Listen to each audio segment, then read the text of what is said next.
Okay, hi everybody. I'm whispering, I don't have to whisper that much. Okay, so we're here, JL's with me, and JL's going to be doing the live scope. So we're about to start the talk, and hopefully we won't have any problems with the connection. So if you'd like to watch this talk live, make sure you share it with all of your friends and people. We've never done the talk before, so this is a premiere live talk at the Atlanta VegFest. Okay, so I'm going to hand it over to JL, and yeah, just maybe also tell people if they're asking a lot of questions if they come in the scope, that I won't be able to answer them because I'll be on stage. But JL will be there, and she'll keep reminding you to share and send hearts and all that stuff. Okay, good. Okay. Hey everybody, here's your water. We're about to go in. Colleen's about to get introduced, and remember that I can't talk to you. And beloved host of the inspiring podcast Food for Thought, which was voted favorite podcast by Veg News magazine readers. Maybe some of you. Colleen shares her message of compassion and wellness on national and regional TV, from Food Network to Fox. Her interviews and content have been featured on NPR, Chicago Tribune, Empirics.com, and Oprah.com. She regularly contributes to National Public Radio. The title of her talk is I Can't Live Without Cheese and Other Myths About Being Vegan, Living Vegan. Welcome, Colleen.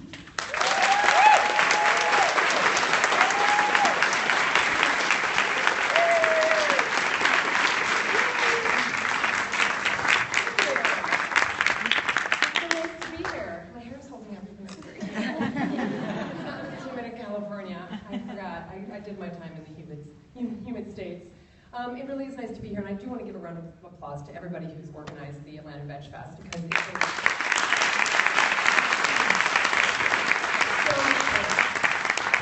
like this on. So I'm really grateful to be here, and I'm really grateful you're all here, because of course this is what makes these things turn. So before we get started, I just want to make sure that we all understand what vegan means. There's a little misconception sometimes about what vegan means, and I just want to make sure we're all on the same page, right? Because we tend to have this notion that there's like regular food and normal food over here, and then there's like vegan food over here.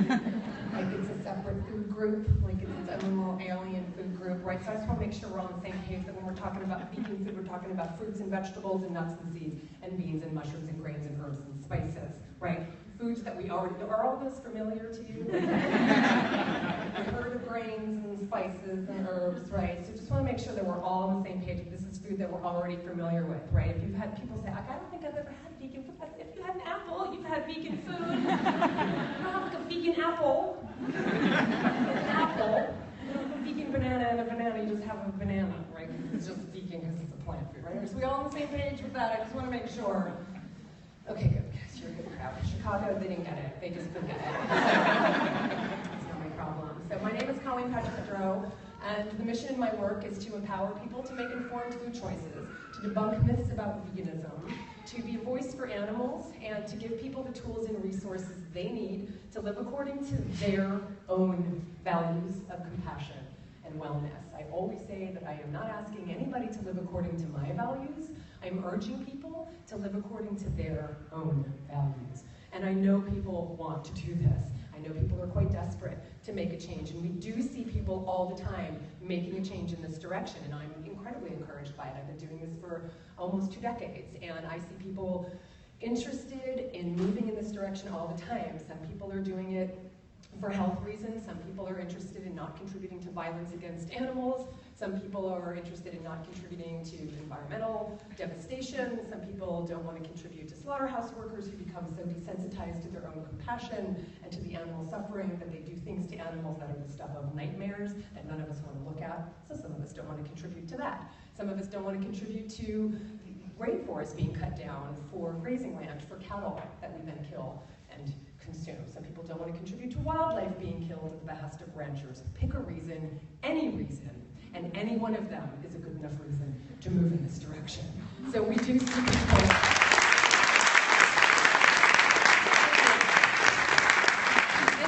Or all of them. You can care about all of them at the same time, right?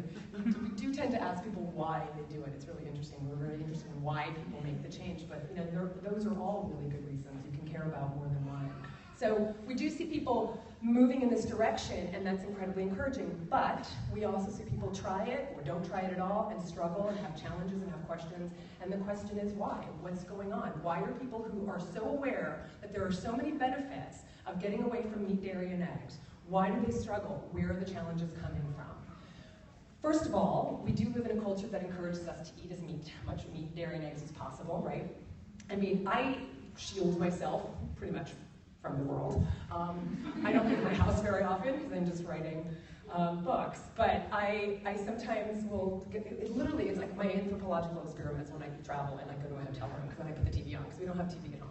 So I'll put the TV on and I cannot believe like how, I mean, we constantly are bombarded with these messages, billboards, radio advertisements, television advertisements, internet ads. I mean, in every way, we're constantly fed the message that we need to consume as much meat, dairy, and eggs as possible, right? We live in a culture that doesn't make it easy for us to make the most healthful and compassionate choices. It doesn't make it easy for us, right? People say, I tried being vegan, but I couldn't find any vegetables in Nashville. Like that's not the problem of veganism. Like, if you can't find a vegetable in Nashville, I'll say Atlanta in another city, just want to warn you. Hey guys, it's JL. JL goes vegan. Colleen is live. Tell everybody to share this with their followers. It's not made easy for us to make the most healthful choices. That's a bigger problem. Like those are problems that's not what vegans' problem is to solve. Like that's not our problem to solve. But those are issues, right? And that's one of the reasons people struggle. We live in a world that in many ways embraces animal exploitation and abuse and looks upon those who oppose these things with suspicion sometimes hostility, right? We all experience that. A little bit too much compassion there. A little bit too much compassion. Could you tone down the compassion? As if compassion is the problem. Like, too much compassion is not the problem, right? So all of these things contribute to us ultimately then having all of these blocks and excuses and challenges and all of these myths around what it means to eat vegan, what it means to live vegan, what it means to get rid of meat, dairy, and eggs. These are myths and excuses around food, around nutrition, around name it. I mean, history, social aspects, all of the stuff that we look at as blocks. So that's what we're going to talk about today is what are these blocks and how do we move through these blocks. When it comes to nutrition, of course, nobody's an expert in nutrition like the person you just told you're vegan. Look, nobody cares. Nobody gives a shell. Just cheeseburgers in your mouth and like live chickens and like nobody asks any questions. But you tell them that you're eating fruits and vegetables and nuts and seeds and beans and mushroom grains and spices, and they're like, oh, I heard that. And then You're welcome, you guys. Whatever it is they're saying. Right? Nobody's an expert until you tell them you're vegan. So part of the problem is that we've all been taught that the nutrients we need are animal-based, right? We've all been taught that the nutrients we need are animal-based. I can prove it. If I were to ask you where we're told we're supposed to get our calcium from, you would say, I like that you moved. Like animal milk, right? Cow's milk. If I asked where we're supposed to get our omega-3 fatty acids, you would say fish. And if I asked where we're supposed to get we're told we're supposed to get our protein from, you would say yeah, cheese, meat, pretty much all of the animal products, right? Because we're so obsessed with protein. We're so obsessed with protein, and we all buy into it. We're just constantly buying into what is really the meat industry's entire marketing campaign is just on protein, right? And so we're so buying into this. Everyone's obsessed with protein. I need my protein. Where do you get your protein? Where the protein? I tried being vegan, but I needed my protein. Well, how did you know that you needed protein? I just needed it.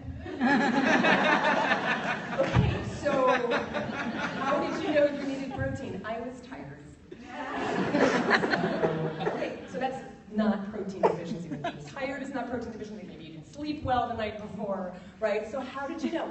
Look, my body told me that I needed to consume the protein. How did your body tell you? Did they send you an email? Like, how did you get the information from your body that you needed protein? Look, you know what? I'm anemic, okay? Okay, that's iron. That's not protein. Like, where are we getting this information from? Like, everyone's so obsessed with protein deficiency, but no one can tell you what protein deficiency looks like, right? Raise your hand. Do me a favor. I just want to do a quick survey of the room. Raise your hand if you've heard of heart disease. Okay. Anybody heard of diabetes? Anybody know anybody with blood cholesterol lowering medication or blood pressure lowering medication? Great. Raise your hand if you know someone with kwashiorkor. That's so weird. If you think you know someone with kwashiorkor because kwashiorkor is the scientific term for protein deficiency. We're so obsessed with protein deficiency, we're so obsessed with vegetarians and vegans not getting protein, that you'd think we'd know someone who actually has kwashiorkor, right? There are no kwashiorkor specialists. Atlanta General Hospital, no like kwashiorkor wards. Because they're like cardiac wards and there are cancer wards and diabetes, right? But no kwashiorkor wards, right? Amazing. And yet the first thing people mention, you'd think we'd all be dying from protein deficiency. We don't have kwashiorkor in developed nations. You've never met anybody. We've probably seen people because people in certain countries who are starving, we see them with distended bellies and we see them with discolored skin. They have kwashiorkor. They don't get enough protein. They don't get enough protein because they're not getting any food. And the only time we see true protein deficiency in developed nations is when people quite literally aren't eating if they're anorexic or if they're very sick. But we don't have that. We don't have diseases of deficiency. Everything you said that you were familiar with, those are diseases of excess. Those are not diseases of deficiency. We took care of diseases of deficiency. Anybody with scurvy? Rickets? Nobody? Rickets? Beriberi? Like these are diseases of deficiency that we took care of in developed nations. What we're dying from are diseases we have no business dying from. All of those which are preventable, right? So all of these myths, thank you. Remember, Colleen's live. Share this with your friends and followers. So these are all the myths around nutrition. So the question is, where do JL vegans get their protein? The question is, why have we all been taught that we need to go through an animal to get to the nutrients that the animals get because the animals eat plants? That's how we skip the middle animal and go directly to the plants. And when we skip the middle animal, we skip the animal-based saturated fat, the dietary cholesterol, the animal-based protein, which is harmful, the lactose, and we go right to the plants. We get all the vitamins and minerals we need. We get the fiber, the folate, the antioxidants, the phytochemicals, none of which originate in animals, all of which originate in plants. Does that make sense? So that's what we need to do, because it makes absolutely no sense to go through an animal to get to these nutrients. When we do so, it makes no sense from a resource perspective, from an ethical perspective, from a health perspective, from an environmental perspective. Yes, it makes no I'm sense. speaking at It's just 4:15.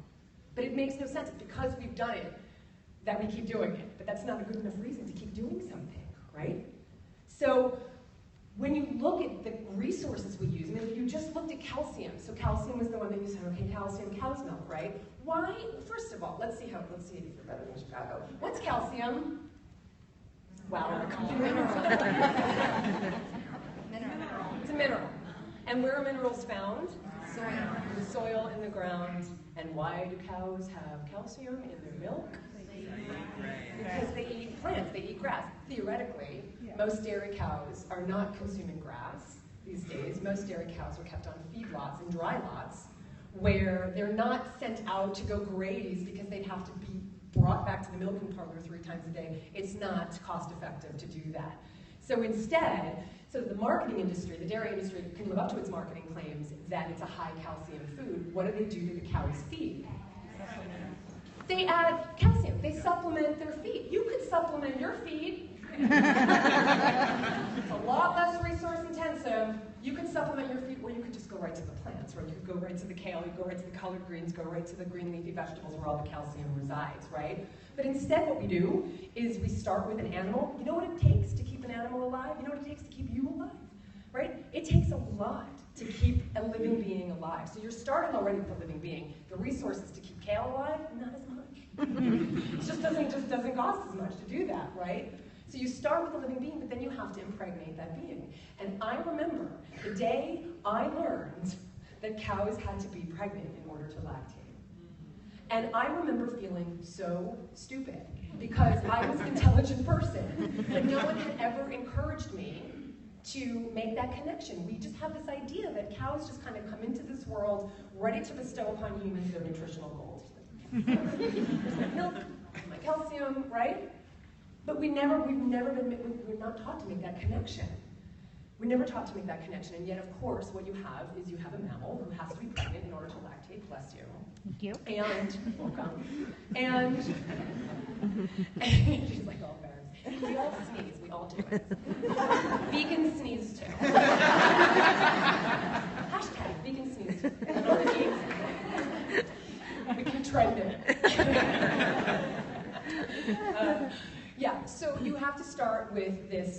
this living being who is then impregnated, and of course who's doing the impregnation. I mean, that whole process itself is also pretty exploitative.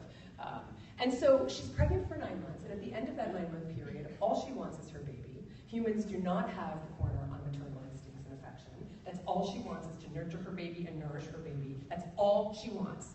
But she can't do that because we take away her baby. If he's male, and 50% are, he's killed right away, or he's chained up for 16 weeks to become veal.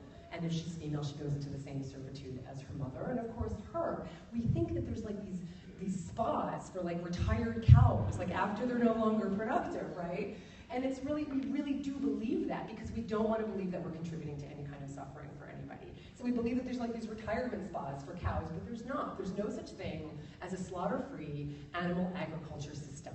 Nobody is going to keep these animals alive without making a profit. It's a business. Like Coca-Cola is a business.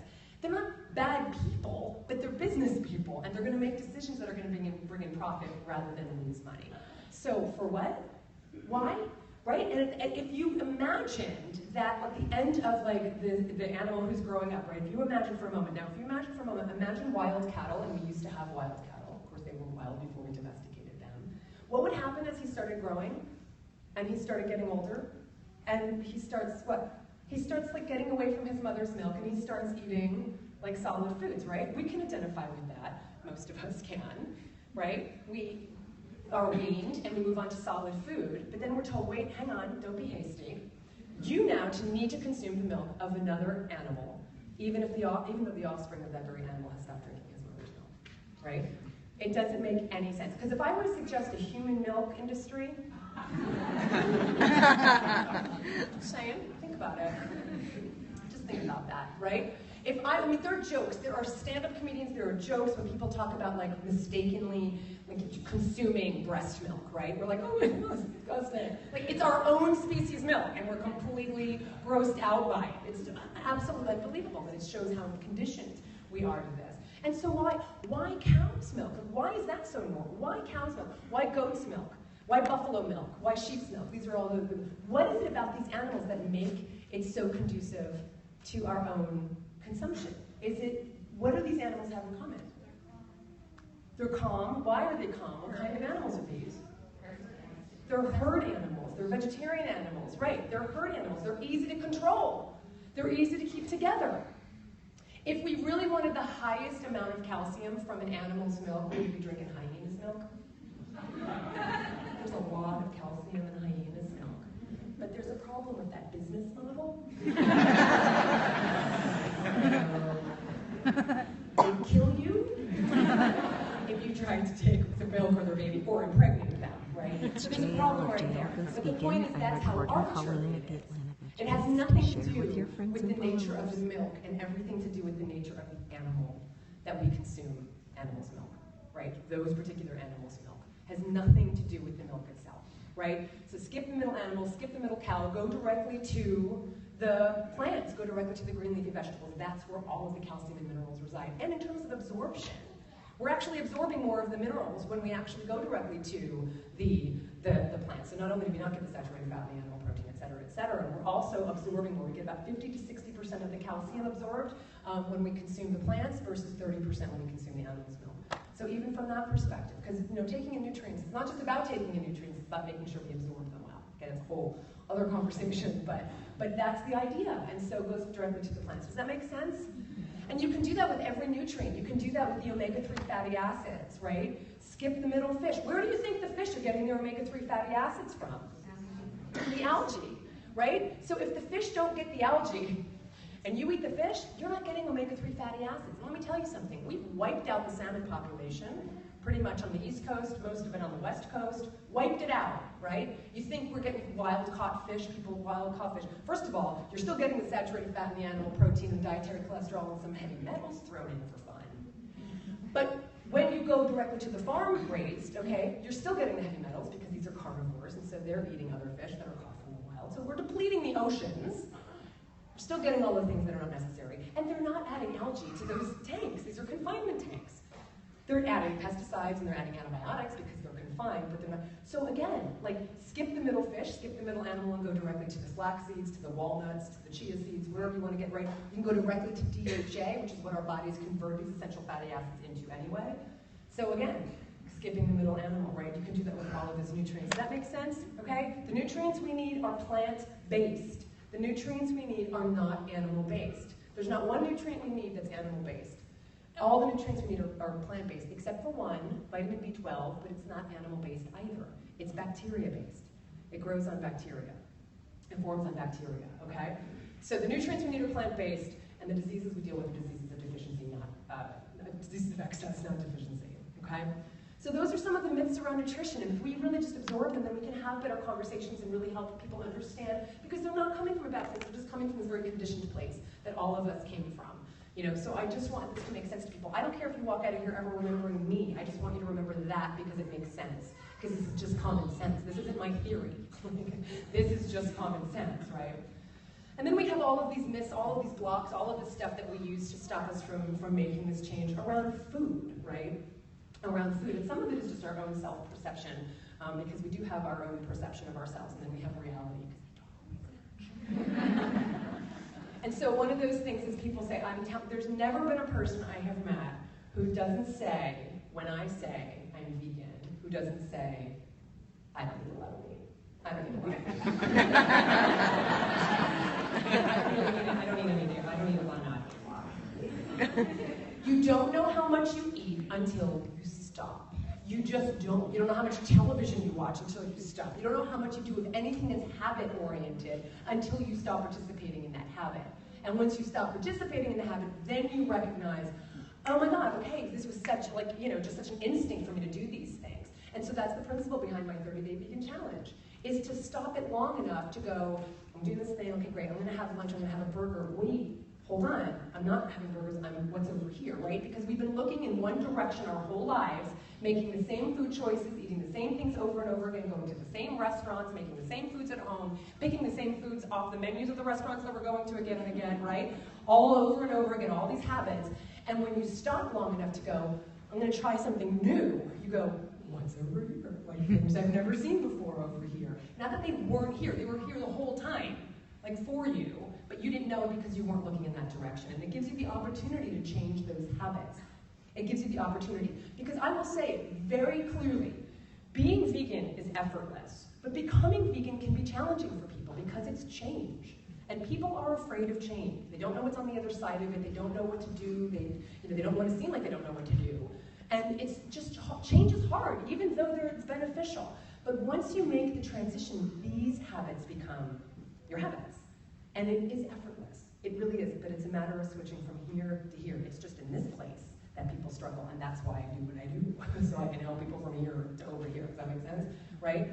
So what we have to do, and I see so many people who's tried being vegan but stopped, and I think the reason they stopped is because they removed something that was familiar but didn't replace it with something else.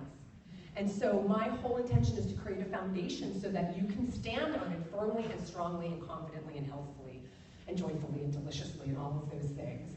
But you have to be able to create that foundation so you can stand on it. And so one of the things that we flail around about is cooking. Everyone cooking, oh, time to cook, it's okay, you know, time to cook, everyone comes to cook. We have this really low, barometer for how much time it should take us to prepare a meal in the kitchen. I'm thinking it's about, 0 minutes. And if it takes longer than 0, it's too much. So I'm suggesting that maybe we raise the bar.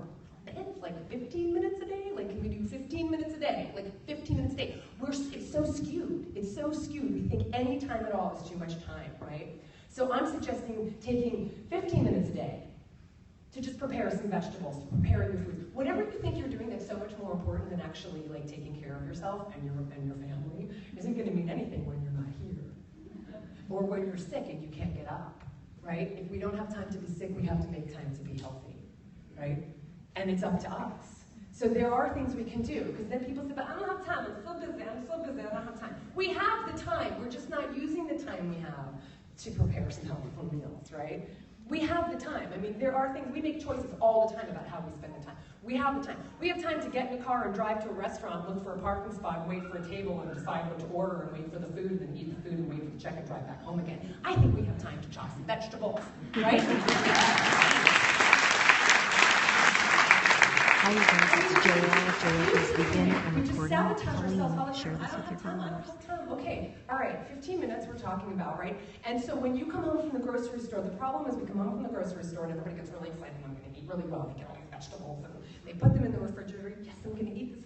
And then they're hungry, and they come down, and of course they're hungry because they've decided that they're hungry and they're going to eat then. They haven't made any plans for it. I know you guys can't identify with this at all. Do not decide what to have for dinner at dinner time.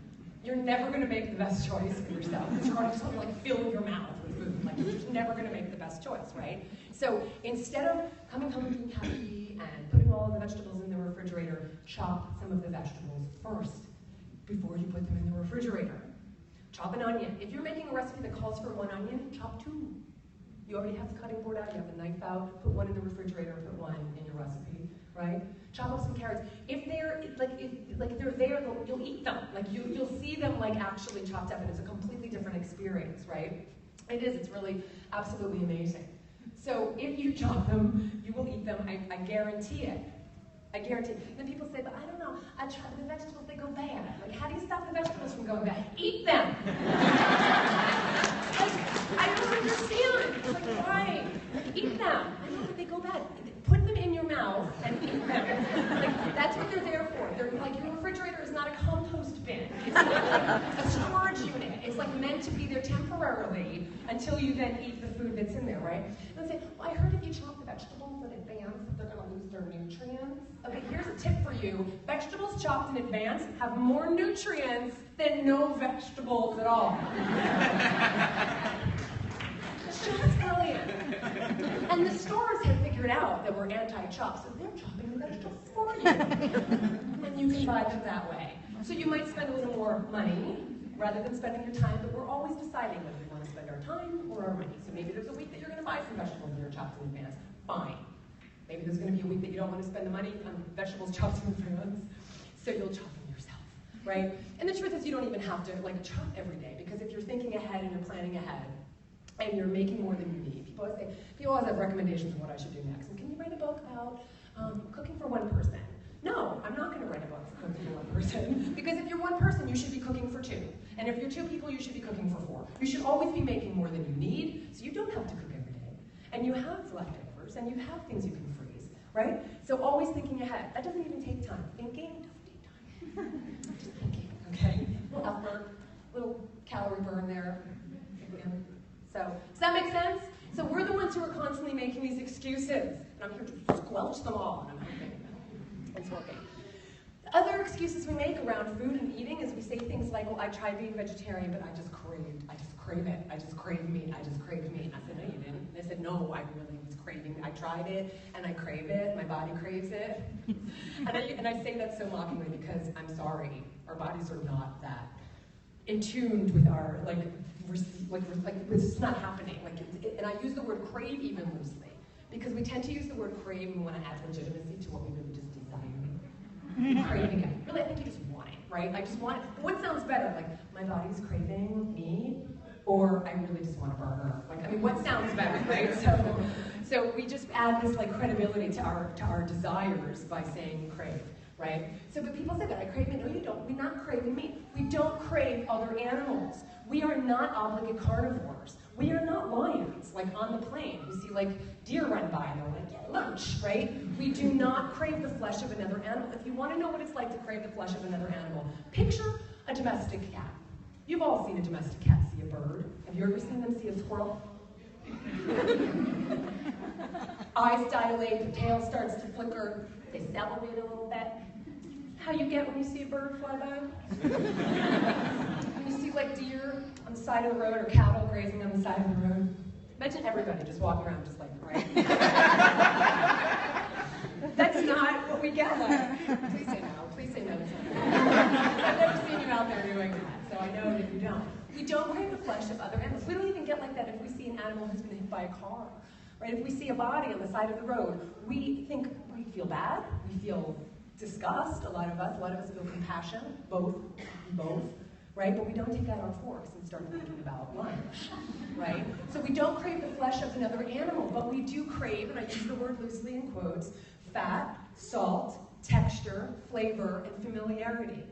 The problem is we've all been taught to just go right for the meat, dairy, and eggs, right? The source of the fat, salt, or the source, the effect of the fat, salt, flavor, familiarity, and texture, right? But we haven't been taught, like, that's actually what we're looking for. I talked to so many people who say, I really was craving a steak, and I said, it wasn't a steak, it was probably fat you wanted, or texture. And they go, you know what, you're right, because I had this thing, I had this mushroom that was grilled, and it had the same chewiness, and it was grilled, so it had the grill marks, and it was really familiar. Like, they get it, it's the fat and salt, and that's okay. It's okay to want fat and salt, but you need to look to the plant foods then to say, okay, where's the fat and salt, the flavor, the texture, the familiarity? If it's fat, it could be as simple as having nuts. It could be nut butter. It's true. Don't argue with me. But if it's fat, it could just be peanut butter and jelly sandwich. It could be putting almond butter in a smoothie. It could be putting nuts or seeds on your salad, right? It could be putting guacamole in your burrito. It could be putting avocado on your sandwich. So there are all these ways to still want, it's okay to want fat, but it doesn't mean that animal products are the only source of it, right? We can go to the plant foods. Same thing with salt. We can add a little salt, right? If it's texture, if you want something chewy, right? It could be mushrooms, it could be seitan. If it's familiarity, sometimes we just want something that's like on a bun. I mean, the way we eat, the way we plate our food is cultural. It's only because we've learned to do that. People in other parts of the world who've never had hamburgers, like, don't crave hamburgers. We only crave what we've had. Like, so it's okay to want something that's familiar. I mean, that's why food scientists spend so much time and money creating, vegan wings and vegan burgers and vegan all, right? Because there's something really visceral about that. There's something really emotional about that. So identify the craving and then meet the craving with the plant food. Does that make sense? Right? So that's another one. Another one is people say, well, I could do it, I could try it, I could do it. I really don't eat a lot of, whatever they say. I don't eat a lot of, I could do it, but I could never give up X. And what's the X usually? Cheese. You've heard that. Heard that before? Right, so the X is usually cheese. And I say, well, what are you eating now? And they say, well, everything. I said, well, you just said you could give up everything so give up everything except cheese. Like, don't not do anything because you think you have to do everything. Just do something. Like, don't do nothing because you can't do everything. Do something, anything. Everything you do will be a step in the direction toward the person that you want to be, towards the animals you want to help, towards the health you want to experience, whatever it is. But we sabotage ourselves by thinking, if we can't do it all, we're not going to do anything at all. So do something, and be honest with yourself. And what I love about that particular quote that has moved so many people is that you think it would give people license to not do anything at all. Because they go, well, okay, I'll just do a lot. It actually gives them license to say, I don't have to be perfect, then I can do this thing. Like, I can actually do this thing. So don't do nothing because you can't do everything. Do something, anything. Does that make sense? These are all the things that we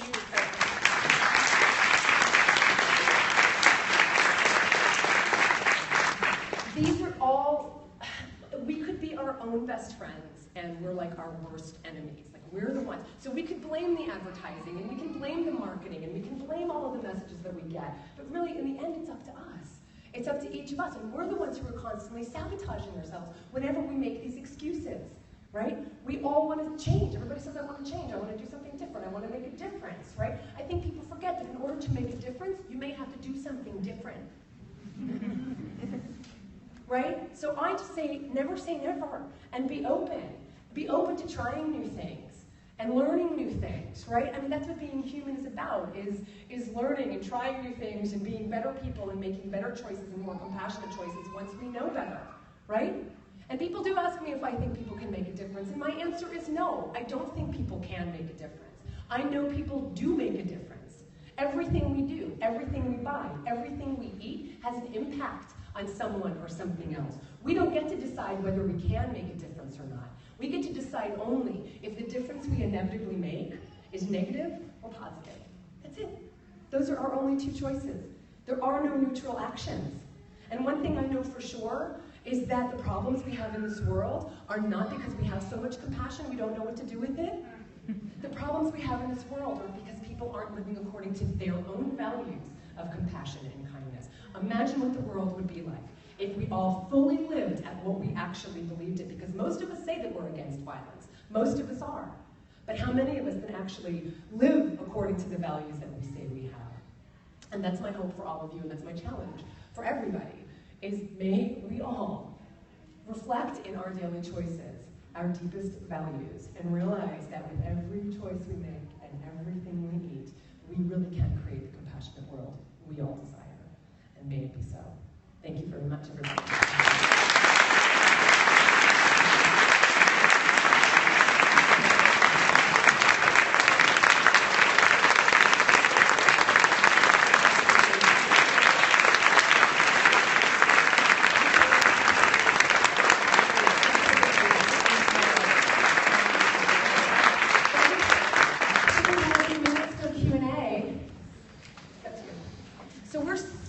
This is live, broadcast live on Periscope.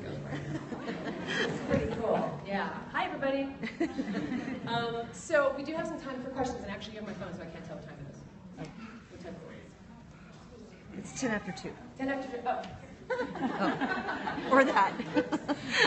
Yeah, so we've got time. How much time do we have? I think we've got 20 minutes. Wow. I can do the talk all over again faster.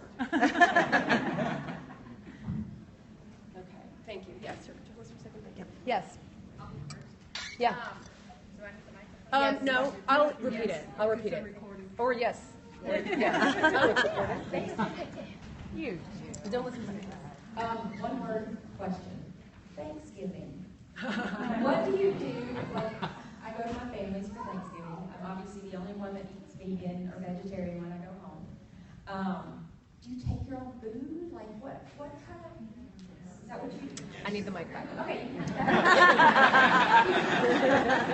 She's like, I want to sit down. She's like, I got her mic. She's not going to stay here. Yeah, no, great question. It is perfect timing to talk about this. And I do have like podcasts on this, and I do have videos on this. You can go to my YouTube channel, you can go to my podcast. It's all free. It's all there. But to tell you guys your own personal answer. So there's a couple things. It depends. It really depends on whether you're hosting Thanksgiving or whether you're bringing food to somewhere else, right? There's so much that goes on around Thanksgiving, the emotional stuff, the food, there's so much. So a couple things. One is I really do believe that how we position ourselves as vegans and how we are influences how people respond to us. Now that's not always the case. I'm not saying it's only our responsibility to be these amazing, ambassadors, but we have to be aware that we are, that if someone meets us, we're representing every vegan, right? So there's a little pressure there. On the other hand, I do believe that if we go to someone going, sorry, I'm vegan, I'm like, can you maybe have something for me? Like, I don't know, like, really, they're gonna be like, ugh. Right? Because we're already apologetic. We're already like, I'm sorry, and right? But if we go, I am so excited to celebrate Thanksgiving with you. This is a holiday that's about harvest. This is all about all of my favorite side dishes, because what the turkey is like the only animal product. It's really all the side dishes, which are all the harvest vegetables. I'm so excited. I know you're making the mashed potatoes. Can I recommend Earth Balance, which is so fantastic, and everybody can eat Earth Balance? No one will know the difference if you just use Earth Balance instead of dairy-based butter. So there are ways to communicate about the joy of this holiday that's about community, that's about gratitude, that's about family, that's about gathering, right? And it's about the harvest. So really focusing on the positive aspects and asking them what they're willing to do. Now, if you're going somewhere where everybody is bringing something, so then obviously then you'll bring something fabulous, but make sure you triple it because everyone's going to eat what you bring. But talking to family, these are our family members and our friends. I'm presuming they love you.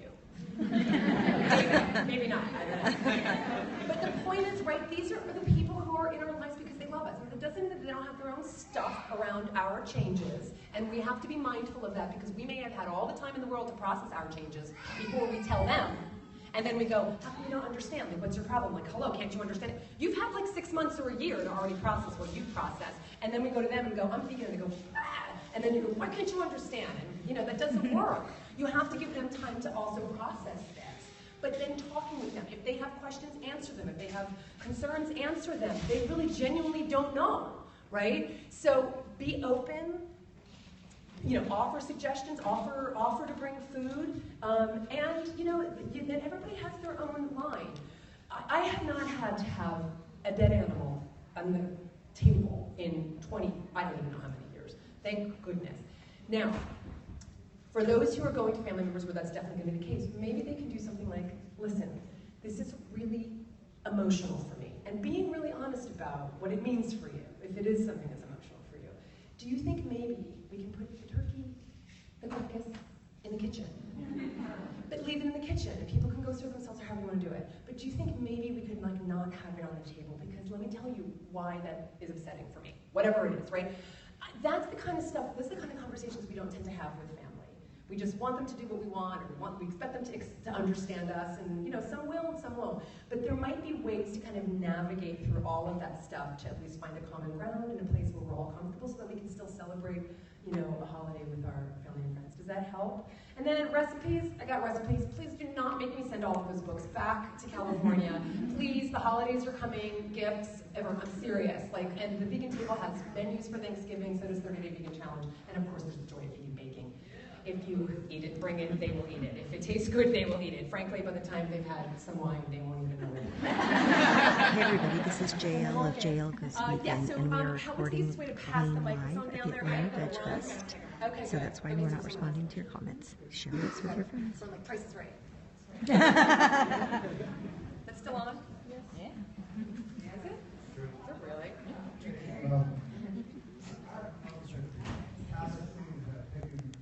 Lead over nutrition and nutrition being an afterthought at all.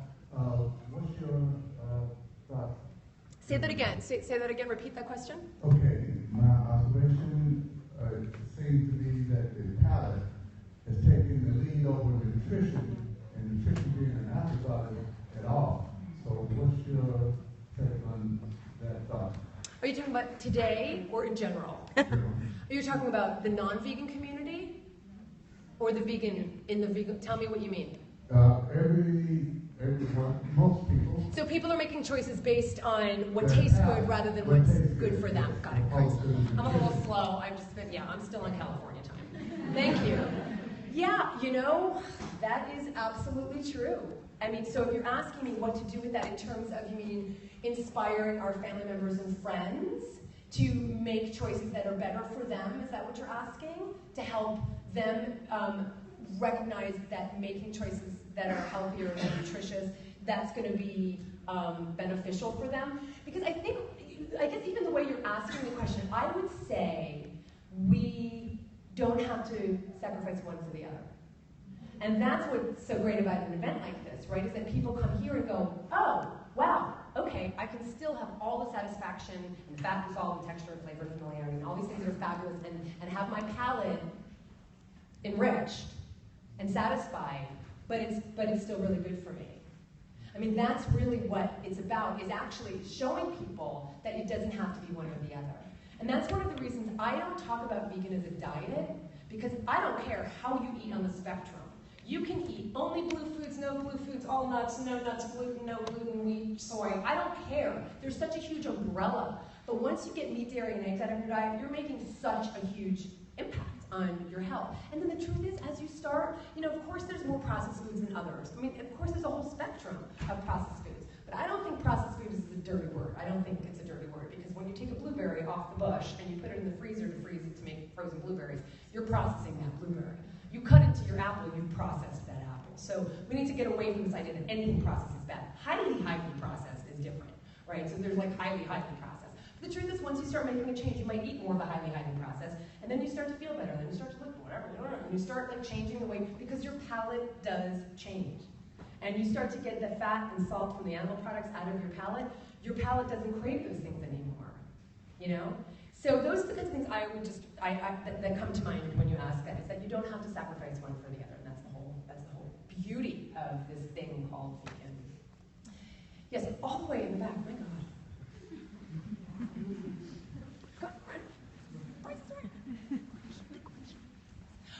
Okay, for those. Thank you for your presentation. I appreciated what you said at the beginning about the motivations we might choose for going vegan. And as I'm trying to transition away from dairy products, I'm taking up a lot of soy and almond milk things. And I feel like it's a better choice for the cows and these other issues. But it also occurs to me that there's industries growing around these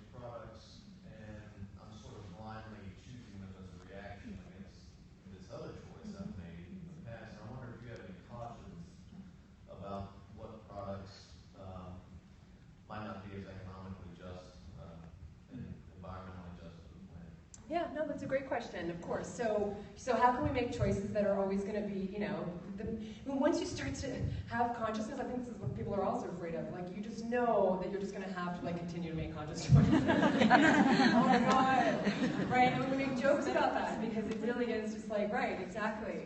I mean, it's very funny. So, not funny, it's not funny at all. So yeah, so that's the look. That's what being conscious is about. And in the end, we are still like living beings that are having an impact on this world. And so as we learn more, we can do better, right? So it's really going to be a matter of like what's really important to us in terms of what we think is something we don't want to contribute to. And I have absolutely no problem with soy milk. Let me just back up. When people say I could never give up cheese or I could never give up cow's milk, yes, you can. You couldn't give up air and you couldn't give up water, but you can, right? You don't even need plant-based milks because the only beverage we have a physiological requirement for, besides our own milk,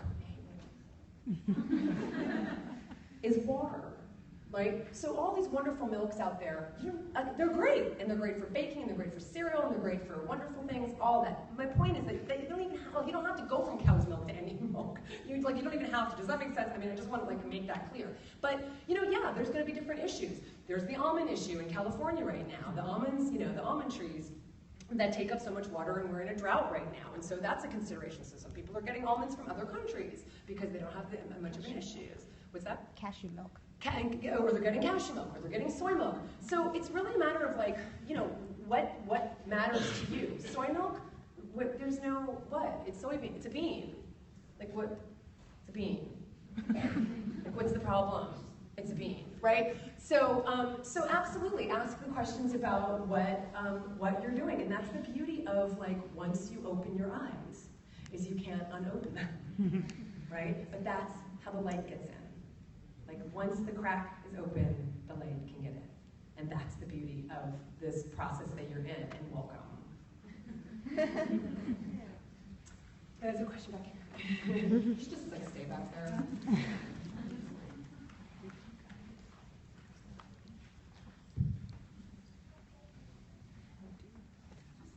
I recently started to replace my oils. I was usually using olive oil, but I recently replaced it with coconut oil at the suggestion of a friend. And I actually, for people who don't know or haven't experienced it, I personally, not to plug coconut oil, I certainly don't sell it, but I did actually experience a drop in my cholesterol when I started consuming coconut oil. And I wanted to get your opinion on what types of coconut oil are best, because when I saw Crisco put out a coconut oil product, I thought that's one that I would definitely not choose. I didn't feel comfortable with that choice, but there's so many different variations of virgin, extra virgin, cold press, fresh press. Do you know anything about it, and do you have any insight on that? None. Yeah, I mean, you're going to want to eat the least refined, I mean, because that's where you're just going to get like the purest fat. But honestly, I mean, I'm not an expert in coconut oil at all, but I like it. The person was asking a question about coconut Sounds oil. like you're doing the right thing. Sounds like you're the one who has more information. So keep like definitely like going out there and like finding out information about it. I just think by the time we're at like the place where we're because how much oil do you need? Like not that much probably. But I mean, like how much, like when we get to that point that like if it's this or this, like it's your cold pressed versus unrefined sounds good. Yeah, you got it, yeah. Yes. Oh, she's got an answer for you. So, while you're on that subject, I actually eat a lot of oil, olive oil, because I'm finding that with all the vegetables that I'm consuming, I sprinkle a little bit and bake them, on the vegetables and the bacon. So should we be cutting back a little bit on the oils, if we're eating a good oil like olive oil? And with all the salads that I eat, make my own dressings, put olive oil in there. Another oil question. And then also, would you speak on the soy as far as the hormonal issue, if there is any concern? Okay. Yep, thank you. So soy, hormonal issue, and should you cut back on oil? Is there a problem? You put it on your salad and you put it with vegetables, right? Because it's fat and it tastes good. I mean, that's the honest to God truth. And what I talk about in Culinary Vegan is the fact that, what we talked about before, that it's not just about taking the nutrients, it's about absorbing the nutrients. We need fat to absorb certain nutrients. And we need fat to absorb certain phytochemicals. So does the fat have to come from oil? No. but it helps. And it can come from nuts, and it can come from seeds, and it can come from avocado, and all these other whole fats. But if you're eating a salad and you don't have any fat in that salad at all those phytonutrients, you're not absorbing them as well. So I would rather see someone have a little bit of olive oil on their salad, where they're going to absorb the nutrients, than a sugary, kind of thin, like fat-free salad dressing, where you're not going to be then absorbing the nutrients. So I am not an anti-oil person. I think olive oil is, lives up to its claims, but there are people who experience changes in their cholesterol, switching to something like coconut oil. So great, that works really fantastic. But I just also don't think we eat that much. I mean, I definitely I agree that we should cut back. I think when in the 80s, when the whole Mediterranean diet was really popular and everyone was eating vats of oil, don't eat vats of oil. That's my advice, right? But a tablespoon or a couple tablespoons to make roasted vegetables, because it means you're going to get vegetables in you. Awesome. I'd rather see people do that and get the vegetables in them and enjoy it, because fat tastes good, than not. Soy, I do have videos and podcasts on soy, so no, there are no issues around soy in terms of hormonal issues. The issues around these phytoestrogens that mimic our own, that look like our own estrogen, but it actually, the evidence is actually that actually helps fight breast cancer rather than cause it. You will not get breasts if you were a man. Well, you already have, but I mean, you're not, but you're not, it's not, it's all of these things, and I talk about them very specifically in the videos, it's scaremongering, and it's a bean. It's a bean. That's what we're talking about here. Honestly, it's a bean. And those phytoestrogens are actually more helpful than harmful. That's not my opinion, that's what the evidence suggests. And it's really hard because we get these bits of information. We don't realize that we're getting this information from sound bites from press releases that were sent by the industry or organization who wanted that sound bite to go out onto the media. And we're not sophisticated enough to know how many people were in that study. Was it 2 people in the study? Was it 10 people? Was it an epidemiological study? Was it a clinical study? Was it a test tube study? Was it we just don't have the information, we don't know it. So I'm here to just say, it's a bean. You don't have to know more than that. Right? And if you do have a very specific estrogen-specific breast cancer, work with your doctor. I would never suggest that some doctors are going to suggest that you do, some doctors are going to suggest you don't, but that's a different story. But for everybody just eating a bean, it's a bean. It's a good thing. Yes? Oh, yeah. All right, last one. Sorry, everyone. She's got the answers. I just want to clarify, because I know in Japan, Korea, we eat a lot of soy products because their natural plant is healthy, unrefined, processed. But you're talking, when you're talking about soy being a bean, are you referring to the American industry of soy growers who may be using genetically modified organisms to accelerate production to satisfy our country? We're a larger country, Japan is smaller, Korea is smaller, so they can feed them faster, healthier. But what about the American industry? Well, what the question is does soy have an issue around the estrogen? The answer is no, because of the research that's being done. And the research is being done, on whole beans. It's also being done on processed foods as well. So no, there's not an indication that the kinds of soy that we're consuming, which is less whole than the kinds of soy that's been consumed in Japan and China for so long, is an issue. So for both countries, it's not an issue. And again, I see this in the video, when we talk about even the beans, we're talking about a spectrum, right? So what's going to be the best version of soy to consume? The whole soybean, right? And then, okay, then what do? You have the soybean, you make a milk. Sounds okay, great, that's fine, right? You go away from that, you make well, even before that. Step back. Then you got tempeh, right? Because you've got the whole soybean fermented with rice, and then you make a milk with the soybean, you've got milk. Soy milk, and then you put a coagulant in it, and you've got tofu. This is all great. Then you start extracting just the protein, and you've got this really extracted, very specific protein that doesn't have any of the fiber anymore. It doesn't have any of the phytonutrients. It doesn't have any of the good stuff. So is that better than the whole bean? No, because it's not the whole bean. Not because it's harmful, but because it's not the whole bean. Does that make sense? And then you keep going down the spectrum. It's still better than anything you're going to eat that's animal-based. It just is. So you eat a soy isolate protein chicken wing, still better than an actual chicken wing. But is it as good as the bean? No, you eat the bean. But is it going to kill you to have the soy isolate protein once in a while? No. So we're just always making that choice of where we want to eat on that spectrum. Does that make sense? Right.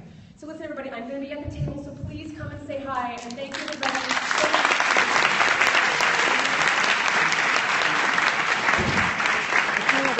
is JL, and JL Goes Vegan, and I am signing off. Thanks for hanging in there with us.